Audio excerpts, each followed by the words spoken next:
Mes amis merengues, j'espère vous retrouver au meilleur de votre forme après cette belle victoire facile du Real Madrid 2-0 sur Grenade, une équipe qui a été quasiment inexistante tout le long de la rencontre à part à une petite période entre la 75e et la 85e, un Real Madrid dominateur et une équipe visiteuse qui franchement a passé plus de temps à essayer d'enquiquiner, d'embêter Jude Bellingham, à lui faire des fautes, qu'à essayer de proposer un football. Bon. C'est aussi ça, une petite équipe qui n'a rien à faire en première division selon moi. Un 4-4-2 clair de Grenade, mais un 4-4-2 avec des lignes très bien en place, mais très resserrées derrière. La ligne du milieu et celle de la défense. En bloc bas, des fois des tentatives de partir en contre, mais rien d'exceptionnel du côté de Grenade. Et je crois qu'ils n'ont même pas tiré au but. Enfin bref, le Real Madrid qui commençait, comme je le disais, avec une pression très forte. À la 7e minute, le ballon qui va être mis dehors car le gardien Raúl Fernandez est au sol. Il ne peut plus continuer la rencontre et c'est André Ferreira, le portier remplaçant de Grenade, qui va faire son entrée en jeu. Le match a été interrompu trop longtemps selon moi puisque la pression haute du Real Madrid va un tout petit peu diminuer et aussi cette espèce de dynamique de début de rencontre qui est coupée par ce changement qui a pris beaucoup de temps. À la 14e, on a la première action, je pense très dangereuse du Real Madrid avec un centre enroulé depuis la droite de Carvajal et Rodrigo qui loupe le ballon. J'ai l'impression qu'il n'a pas vraiment eu cette finesse dans le contrôle on va dire, de la trajectoire du ballon et du coup le ballon qui lui échappe. À la 15e, Brahim côté droit, Brahim qui a été excellent durant toute la rencontre, côté droit, dédoublement de Valverde qui vient lui proposer son aide et centre de celui-ci, deuxième poteau, ouf, ça chauffe pour le Real Madrid et le Real Madrid qui va franchement avoir de plus en plus d'occasions. Grenade a quelques occasions, mais elles sont vraiment sporadiques et sans sens, comme par exemple à la 17e, coup franc pour les rouges et blancs, et le ballon qui passe pas loin du poteau droit car personne n'a dévié. Mais bon, le Real Madrid qui ne souffre vraiment pas. À la 21e, rebond favorable pour Brahim sur le flanc droit toujours, il dribble et passe en retrait pour Toni Kroos, qui exécute une très belle passe, une passe lobée pour la percée de Carvajal. Alors déjà, Toni Kroos avec cette première passe lobée pour la course de Carvajal dans l'axe, je me suis dit, oulala, Toni Kroos ce soir, il est vraiment, ou plutôt cet après-midi, il est vraiment en forme. Et vous allez le voir, il va faire un truc extraordinaire. D'ailleurs, vous avez l'image et on va la commenter tout de suite. Mais avant ça, 22e, Bellingham jaune pour contestation. Également Rudiger qui se reçoit lui aussi un carton jaune pour avoir protesté l'arbitre de ce soir qui a été franchement très très mauvais, beaucoup de jaunes sans sens. Il y a eu peut-être 2 pénaltys, 2 situations limites qui n'ont pas été sifflées ni checkées par la VAR. Enfin bref, un arbitre qui a été vraiment mauvais à l'image des arbitres en Espagne. Et à la 26e, ouverture du score, but. Quelle passe en première intention de Toni Kroos. Mon Dieu, Brahim est loin sur le côté droit. Dans un premier temps, il remet le ballon à Kroos qui est dans l'axe aux abords de la surface. Kroos met le ballon dans le bon tempo en 1-2 pour la percée de Brahim entre les défenseurs. Et c'est but de l'Espagnol. Ici, je vous ai mis l'image. Le moment de la passe et la course de Brahim, tout est parfait. Mais il faut savoir qu'au début de l'action, Brahim était vraiment sur le côté droite. Donc il y a eu vraiment un déplacement en 1-2. Très très belle passe de la part de notre cher maestro Toni Kroos. C'est le Real Madrid qui va continuer à aborder tranquillement cette rencontre, avoir des occasions, même à s'amuser un tout petit peu. Par exemple, à la 29e, on a le droit à une talonnade de Rodrigo pour amuser la galerie. Le Real, c'est ça aussi, une très belle équipe au niveau collectif, mais de très très grandes individualités. Et on commence de plus en plus à voir ces individualités se combiner au collectif, ce qui n'était pas forcément le cas avant. Et Bellingham en leader, des joueurs qui commencent à exploser comme Brahim, franchement ça fait plaisir. Et à quel point le Real Madrid est fort, où peut-il aller par exemple en Ligue des Champions? Bien, c'est pas vraiment sur ce genre de match qu'on peut en juger, mais ça commence à sentir très très bon du côté des Madrilènes. 42e, quelle action de malade, Mendy pour Brahim sur le côté gauche cette fois, Brahim Diaz qui remet en talonnade dans le dos de la défense pour la course et l'entrée du Britannique Jude Bellingham qui perfore le côté gauche et tire à côté, s'en est fallu de très très peu pour le 2-0. 45e, penalty sur Bellingham non sifflé à mon sens, ouverture sur la gauche pour Brahim qui remet en retrait pour le Britannique, le tacle du défenseur est sur le pied de l'Anglais. Pour moi, c'est penalty non sifflé, même pas checké par la VAR. Certains vont dire qu'il a touché le ballon d'abord. Pour moi, c'est un contact assez fort. 48e, centre de Valverde pour Roselu qui est hors jeu et frappe à côté. Valverde est partout, un très grand match de sa part également. Beaucoup de débauche d'énergie. J'adore son positionnement comme espèce de faux pivot. Pourquoi je dis faux pivot? Parce qu'il n'est pas que là défensivement. C'est ça où Valverde est tellement fort. C'est qu'il arrive à participer au jeu offensif et à revenir pour défendre et aider Kroos. Donc on a d'un côté Valverde qui est une espèce de moteur, un espèce de mec qui a 80 poumons. Et de l'autre côté et de l'autre côté Tony Kroos qui lui est ce maestro avec la vision, avec la qualité, avec la précision, avec l'expérience, et les deux combinés dans ce double 6 si vous voulez, qui n'est pas vraiment, c'est pas vraiment un milieu défensif, mais enfin bref, vous m'avez compris, c'est vraiment parfait. Dernière action du temps additionnel de la première période. Un tir, je crois, de Roselu, corner pour le Real Madrid et l'arbitre qui siffle la fin de la première période. Carlo Ancelotti, Carvajal sont complètement furieux envers l'arbitre et ça se comprend aussi de par ses décisions. Le double jaune à la 22e pour Bellingham et Rudiger, le penalty non sifflé, enfin bref, un arbitrage désastreux. On retrouve les joueurs après la mi-temps et Carlo Ancelotti qui va effectuer le premier changement de la rencontre. Lucas Vazquez qui va faire son entrée pour la sortie de Carvajal. Alors je ne sais pas si c'est parce que Carvajal était vraiment trop fâché ou si simplement pour donner du temps de jeu à Lucas Vazquez. 49e, frappe enroulée de Brahim, il essaye de trouver le poteau opposé, sa frappe fuit le cadre de très peu, on voit que le joueur est en confiance et vraiment tout lui réussit récemment. 51e, encore une autre faute sur Bellingham, je ne les compte plus, contact dans le dos sur la ligne à l'entrée de la surface, l'arbitre ne va même pas checker, il n'est même pas appelé à la VAR, enfin bref, on fait comme si on a le droit de pousser les joueurs dans le dos. Plusieurs fautes à répétition sur l'anglais, tellement sympa l'arbitre avec les cartons du côté de Grenade qu'on va attendre encore beaucoup de temps avant d'en avoir un. 57e, le Real Madrid va doubler la mise but du Real Madrid après un premier arrêt du portier de Grenade qui a été un arrêt réflexe assez extraordinaire. Alors l'action d'abord, bon déplacement de Brahim qui passe son défenseur sur le côté gauche, passe en retrait pour Bellingham qui tend la jambe, magnifique arrêt du portier, un arrêt réflexe, mais Rodrigo qui vient très très fort depuis le côté droit met le cuir au fond des filets, c'est 2-0. Le Real Madrid a fini son match et après, on va avoir encore des occasions, mais franchement, on va plutôt gérer. 67e minute, encore une passe nulle, complètement loupée de Roselu après que Brahim avait réussi à partir en contre depuis l'arrière. Roselu qui n'a vraiment pas fait un bon match, qui va finir par être remplacé.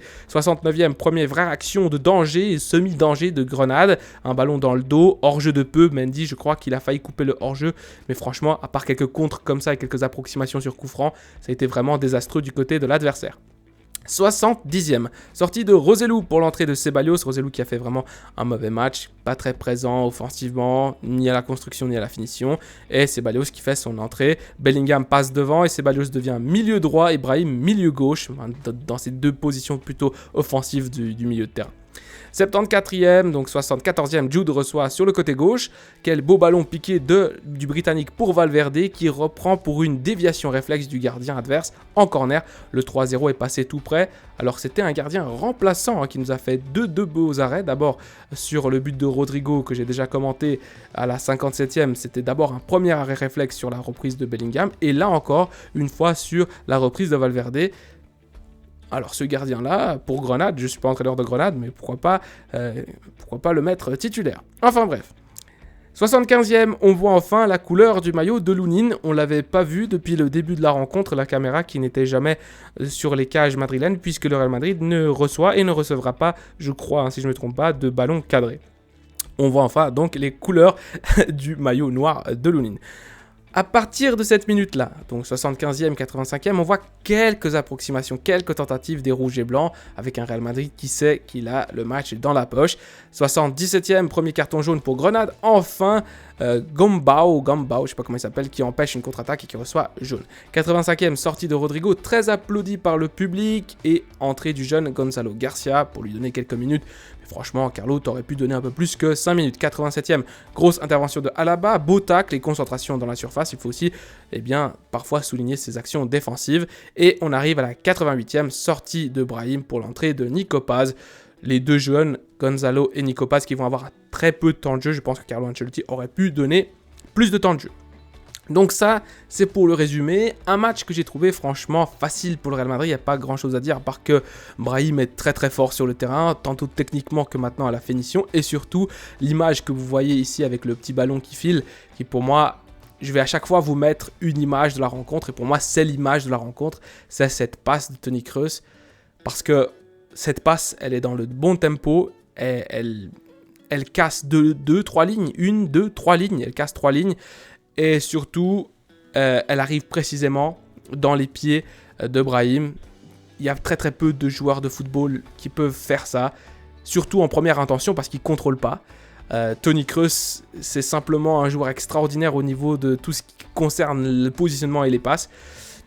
malheureusement, il commence à devenir un peu vieux. Alors, il y a eu une question en conférence de presse d'avant-match si Carlo Ancelotti avait discuté avec Kroos pour qu'il prenne sa retraite dans un peu plus longtemps. Alors, ça va me faire vraiment du mal quand Toni Kroos va partir de cette équipe parce que c'est un maestro. C'est un joueur très, très, très complet. Donc, on va maintenant regarder un tout petit peu les statistiques de la rencontre. Surtout, vous parler de... Vous allez voir. Et ensuite, on va finir avec le carnet de Mister Merengue. Avant de passer aux statistiques générales, je voulais juste vous montrer cette heatmap qui montre le nombre de ballons touchés par les joueurs que vous décidez de sélectionner. Ici, j'ai sélectionné Toni Kroos, Valverde et Bellingham pour vérifier une intuition qui était que la plupart des ballons passaient par ces trois joueurs avant d'arriver dans une phase plus offensive, par exemple avec Brahim et notamment aussi Rodrigo dans certaines phases. Mais vraiment, la création allait soit dans le côté gauche, soit sur le côté droit, et passait par ces trois joueurs. Alors sur les 947 ballons touchés par l'entièreté de l'équipe madrilène, eh bien 341 ballons touchés par ces joueurs-là, par l'un de ces trois joueurs. On note ici vraiment que ce sont trois joueurs qui ont pesé sur la rencontre et que ce double pivot Valverde-Kroos est en train de prendre de plus en plus d'ampleur dans la construction du jeu madrilène avec évidemment Bellingham qui est un joueur tellement fantastique qu'il est à la fois au milieu de terrain et en attaque. Enfin bref, voilà, je voulais quand même vous montrer. Au niveau des stats générales, il n'y a pas vraiment photo. Le Real Madrid qui a seulement 4 tirs cadrés, alors ça m'étonne un peu. J'ai l'impression qu'on a eu beaucoup plus d'occasions, même si on a eu 11 tirs. Bon, on a eu quelques approximations. Surtout, on a eu évidemment le ballon tout le temps, 71% de possession de balle pour le Real Madrid, 814 passes. Et surtout, de l'autre côté, Grenade qui a eu 2 tirs et 0 cadré. Donc voilà, ça dit tout. Le Real Madrid qui a été clair dominant dans ce match.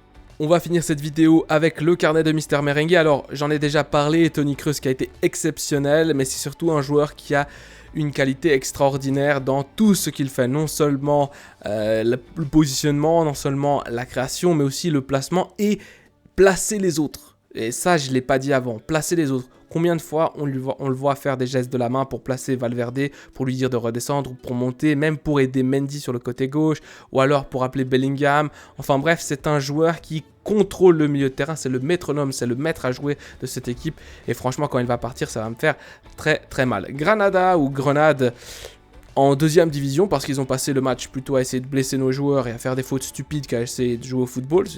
Voilà, ils n'ont rien à faire en première division. Troisième, l'arbitrage en Liga.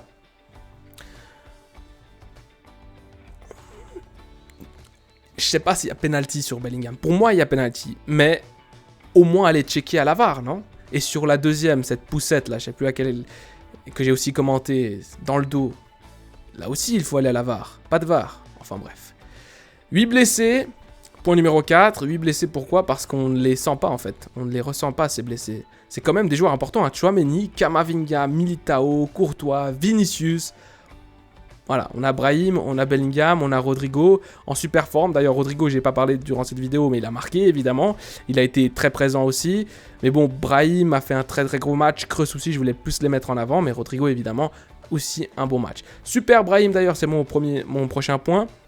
Un joueur qui au début n'avait pas beaucoup de minutes, qui sait profiter de son opportunité. Une opportunité qu'il a un peu par malchance des autres, hein. Vini qui est blessé, on a également Camavinga qui est blessé, donc on a plus de positions au milieu de terrain qu'il faut couvrir, et Brahim qui profite de son opportunité pour montrer tout son talent, non seulement à la création, mais surtout à la création, mais surtout à la finition, et surtout dans la capacité à démarrer les actions offensives et les percer. Aujourd'hui, on a eu beaucoup de fois dribbler en 1 contre 1, réussir à mettre des passes. Lui et Bellingham qui ont une espèce de connexion qui commence à venir. Et je trouve que ça a été vraiment, vraiment le meilleur homme, sans aucun conteste, dans ce match-là.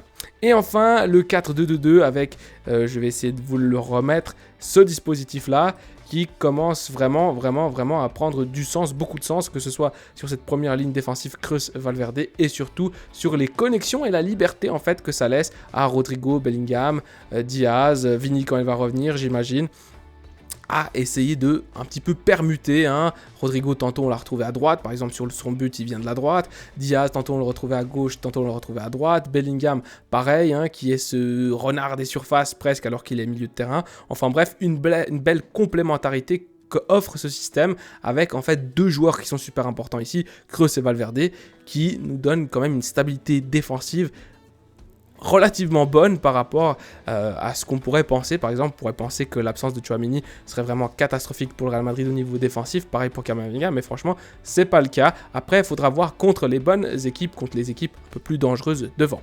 Enfin bref, c'est tout pour moi. À la Madrid, nada más. Prenez soin de vous, des vôtres et de votre famille, c'est le plus important. Allez.